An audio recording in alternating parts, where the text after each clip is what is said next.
सभे मगहिया भाई बहन के भूलेटन काका के राम राम आथिन मगहिया खबर में सुनथिन देश दुनिया के खबर। G20 सम्मेलन में प्रधानमंत्री नरेंद्र मोदी कहल का युद्ध विराम के रास्ता तलाशे के चाहिए।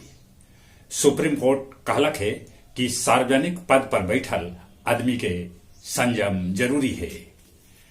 चीन के जवाब देवे लेल LAC पर सैन्य क्षमता भारत बढ़ायलक। नौबतपुर पटना में मघी महोत्सव आउ पहिल मघी पुस्तक मेला के आयोजन 20 से 27 नवंबर तक कल जायत। बिहार में जाति आधारित गणना के समय सीमा मई 23 तक बढ़ा देवल गेल। दुनिया भर में भारत के आबादी सबला तेजी से बढ़ रहा है। किसान सभे से धान के खरीद दक्षिण बिहार में भी कल से शुरू हो गए।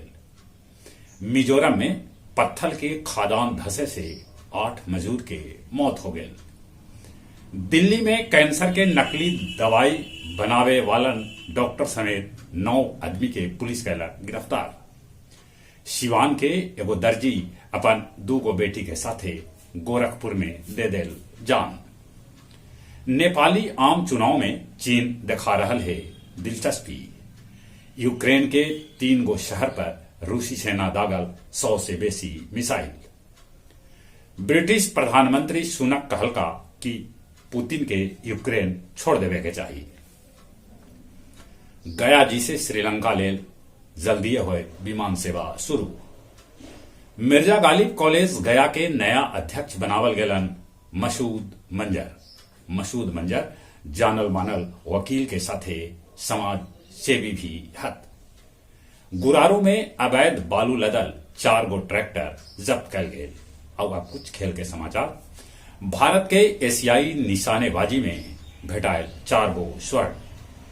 टीम इंडिया में भेटा सका है धोनी के जिम्मेदारी। पोलार्ड बनतन मुंबई इंडियंस के बल्लेबाजी कोच। भारत के खिलाफ T20 और वनडे सीरीज लेल न्यूजीलैंड के गुप्टिल और वर्ल्ड के टीम से बाहर कर देवल गए। जहां तक मौसम के सवाल है, मौसम विभाग सूचना दिलका है कि बिहार के 22 जिला में पारा लुढ़के से ठंड के प्रकोप बढ़ गया है। चलित एक बेर फिर से अपने सभे के भूलेटन काका के राम राम।